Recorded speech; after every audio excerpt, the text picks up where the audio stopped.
আবারও দুশ্চিন্তার কারণ হয়ে দাঁড়াচ্ছে করোনা ভাইরাস। বিশ্বের বিভিন্ন দেশের মতো বাংলাদেশেও এর সংক্রমণ বাড়ছে।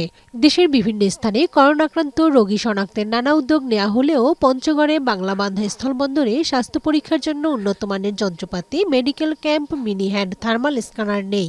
মৌখিকভাবে সতর্ক থাকার কথা বলে ছেড়ে দেওয়া হচ্ছে যাত্রীদের। পাসপোর্টধারী যাত্রীরা জানান, বাংলাবান্ধা স্থলবন্দরে উন্নত স্বাস্থ্য পরীক্ষার ব্যবস্থা না থাকায় যাত্রীরা শঙ্কায় রয়েছে।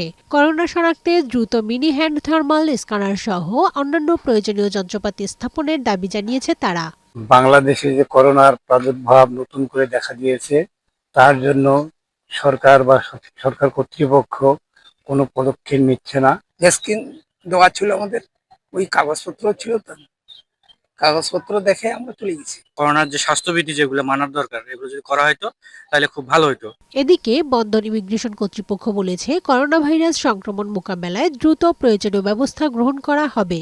ভারতগামী এবং ভারত থেকে আগত যে সমস্ত যাত্রী গমনাগমন করছে তাদেরকে সকলকেই মাস্ক পরিধান এবং নিরাপদ দূরত্ব বজায় রাখার জন্য আমরা উৎসাহ প্রদান করছি। আমাদের পোর্টের যে ইমিগ্রেশন অফিসার, ওনার সাথে আমার কথা হয়েছে এবং হয়তোবা আমরা 2 থেকে 3 দিনের মধ্যে ওখানে আমাদের মেডিকেল টিম আমাদের এখানে নিয়মিতভাবে বসবে। করোনা মোকাবেলায় সকলকে সচেতন থাকার পরামর্শ দেন তিনি। কানিজ নুসরাত, বৈশাখী সংবাদ।